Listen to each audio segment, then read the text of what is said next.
প্রতিদিন আল্লাহর ঘরের উপর 120টা রহমত নাজিল হয়। সিদ্দিন আলী তাইফিন, তার মধ্যে থেকে 60টা রহমত হচ্ছে যারা আল্লাহর ঘরকে তাওয়াফ করে তাদের জন্য।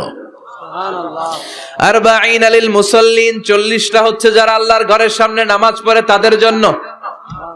40 আর 60 মিলে 100, বাকি রইল কয়টা?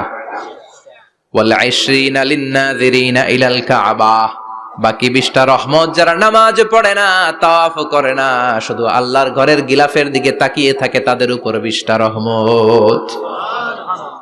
বিষ্ণু ঈসা ইসলাম তাওয়াফ করার পরে 2 রাকাত নামাজ পড়তে হয়। এই 2 রাকাত নামাজের দ্বিতীয় রাকাতে সূরাতুল ইখলাস পড়তেন, প্রথম রাকাতে পড়তেন সূরাতুল কাফিরুন।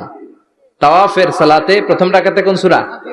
সূরাতুল কাফিরুন। দ্বিতীয় রাকাতে সূরাতুল ইখলাস বিশ্বনবী পড়তেন। আবার বিতরের সালাতের শেষ রাকাতে বিশ্বনবী পড়তেন সূরাতুল ইখলাস। বিতরের সালাত পড়বেন কয় রাকাত?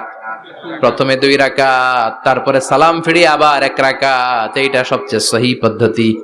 আবার মাঝে মাঝে বিশ্বনবী 3 রাকাত একসাথে পড়তেন, বসতেন শুধু শেষ বৈঠকে, এটাও ঠিক আছে।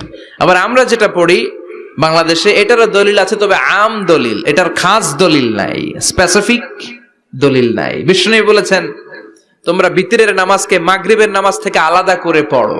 আমরা সেটাও করি, কারণ মাগরিবের নামাজে আমরা 3 রাকাতের পরে এরকম আল্লাহু আকবার বলে হাত উঠাই, তো আলাদা হয়েছে না? আবার আমরা আল্লাহুম্মা ইন্না নাস্তাইনুকা পড়ি, এটা কি মাগরিবের নামাজে পড়ি নাকি? তাহলে পার্থক্য আছে না নাই? তবে প্রথম 2টা বেশি শক্তিশালী। রাতে 2 করে নামাজ পড়বেন, সব শেষে আপনি 1 রাকাত পড়বেন। বিষ্ণু বলেছেন ইজআলু আখিরা সালাতিকুম ফিল লাইলি ভিতরা, তোমরা রাতের শেষ নামাজটারে ভিতরের নামাজ বানিয়ে দিও। সুবহানাল্লাহ পড়েন। এইজন্য যাদের তাহাজ্জুদের অভ্যাস আছে, তাহাজ্জুদের পরে পড়া সুন্নাত। যাদের তাহাজ্জুদের অভ্যাস নাই, এশার সালাতের পরে পড়ে ফেলবেন। ইন্নাল্লাহা বিতরুন ইউহিব্বুল বিতরা, আল্লাহ নিজে বেজোর, তাই বেজোরকে তিনি পছন্দ করেন। এজন্য দিনের নামাজ, রাতের নামাজ সবই বেজোর। সারা দিন যা পড়লেন, মাগরিবের 3 রাকাত পড়ার মধ্য দিয়ে সব বেজোর হয়ে যায়। আবার রাতে 4 রাকাত, 2 রাকাত করে যত নামাজ পড়লেন, শেষে 1 রাকাত বেতের দিয়ে বা 3 রাকাত বেতের দিয়ে সব বেজোর হয়ে যায়। এই 3 রাকাত বেতের নামাজের সর্বশেষ রাকাতে বিশ্বনবী ছোট্ট সূরাটা পড়তেন। সুবহানাল্লাহ পড়বেন না? এই আমলগুলো মনে থাকবে সবার। আবার বিশ্বনবী বলতেন সূরাতুল ইখলাস সাধারণ সূরা না, এটা সুলুসুল কোরআন, 1/3 অফ দা বুক, কোরআনের 3 ভাগের 1 ভাগ। কোরআন 30 পারা। এই সূরা একবার তেলাওয়াত করলে 10 পারার সওয়াব হয়ে যায়, 2 বারে পড়লে 20 পারার সওয়াব হয়ে যায়, 3 বারে পড়লে 30 পারার সওয়াব হয়ে যায়। পড়েন সুবহানাল্লাহ। 1/3, এই পুরো কিতাবের 1/3, 1/3 অফ দা বুক, সুলুসুল কোরআন।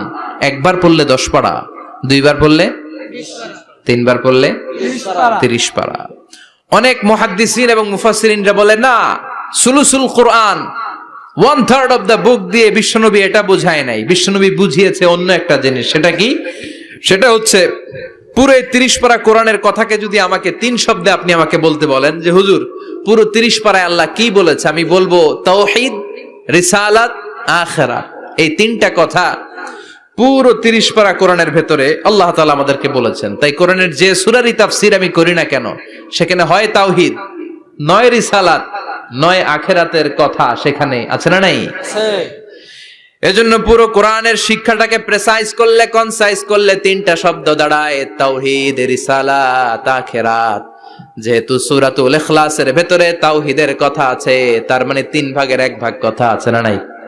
সুবহানাল্লাহ পড়েন। সুলুসুল কোরআন, 1/3 অফ দা বুক।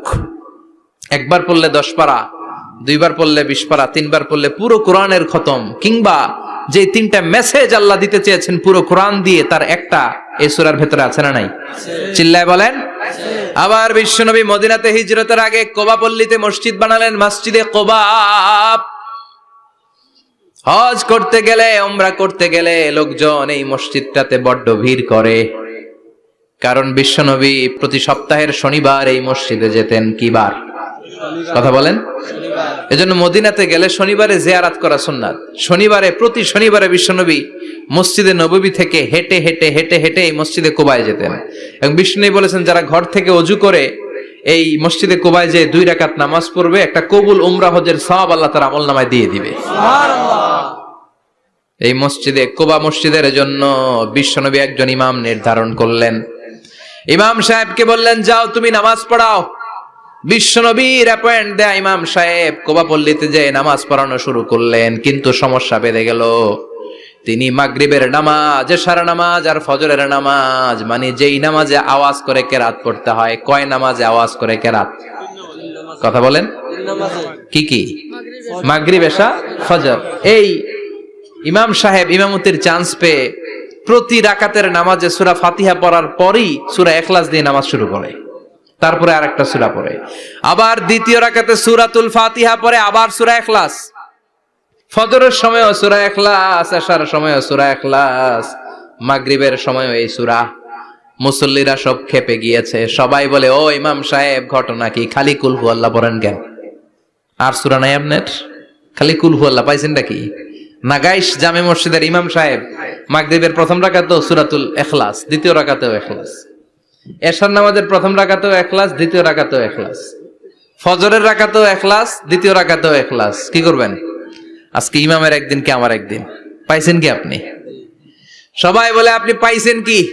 ইমাম সাহেব কয়, পড়তে মন চাইলে পড়ো, নাইলে অন্য মসজিদে যাও। কারণ এটা বাংলাদেশের সিস্টেমে সভাপতি সেক্রেটারির নিয়োগ দেয়া ইমাম না, নিয়োগ দিয়েছে বিশ্বনবী।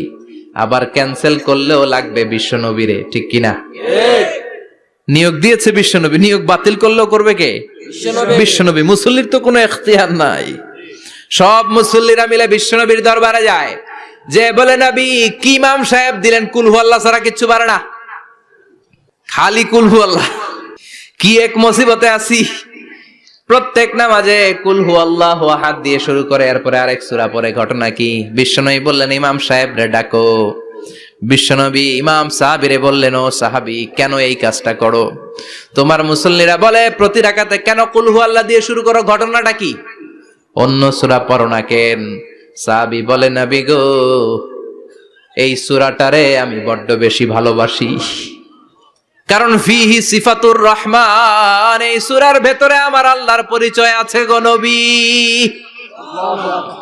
এই ছোট্ট সূরার ভেতরে রব্বুল আলামিন যত সুন্দরভাবে নিজের পরিচয়টা বলে দিয়েছেন, কোরআনের কোন সূরার ভেতরে সেই পরিচয় আমি পাই না। তাই এই সূরাটা দিয়ে প্রতি রাকাতে নামাজ শুরু না পড়লে আমার কলিজা ঠান্ডা হয় না গো নবী। বিশ্বনবী বললেন, ঠিক আছে, চেঞ্জ করার দরকার নাই, তুই প্রতি রাকাতেই কুল হু আল্লাহই পড়বি। সুবহানাল্লাহ পড়েন। সুবহানাল্লাহ। প্রতি রাকাতেই তুমি সূরাতুল ইখলাস পড়বা, ইমামতি বাতিল হবে না। তবে জেনে রেখো, এই সূরার প্রতি ভালোবাসা কিয়ামতের দিন তোমার জান্নাতে পাঠায়া দিবে। এই সূরার ভালোবাসার কারণে জাহান্নামের আগুন তোমার জন্য হারাম করে দিয়েছে কে? আল্লাহ। এজন্য সূরাতুল ইখলাস বেশি বেশি তেলাওয়াতের দরকার আছে না নাই? কথা বলেন। আজকে থেকে বেশি বেশি সূরাতুল ইখলাস তেলাওয়াত করবেন তো ইনশাআল্লাহ? সবাই রাজি আছেন তো ইনশাআল্লাহ? নবম হিজরির ঘটনা। বিশ্বনবী সাল্লাল্লাহু আলাইহি ওয়াসাল্লাম তাবুকের যুদ্ধে গেলেন। বিশ্বনবী তাবুকের ময়দানে আসছে শুই না, কাফের মুশরিকের আন্ডা বাচ্চা সব দৌড়। কারণ বিশ্বনবী কোন যুদ্ধে গেলে বা কোন জায়গায় দাঁড়ালে ওনার ডানে বায়ে সামনে পেছনে 1 মাসের এরিয়ার মধ্যে যদি কোনো কাফের মুশরিক থাকে, তাদের অন্তরের ভেতরে বিশ্বনবীর ব্যাপারে ভয় আর ধুকধুকানি তৈরি করে দেয় কে? আল্লাহ। বিশ্বনবী তাবুকের ময়দানে গেলেন। রোমান সাম্রাজ্যের খ্রিস্টান সৈনিকেরা যখন জানতে পারলো বিশ্বনবী এসেছে, সব সৈনিক নিয়ে দৌড়। আইজো দৌড়, কাইলো দৌড়, কয় যুদ্ধের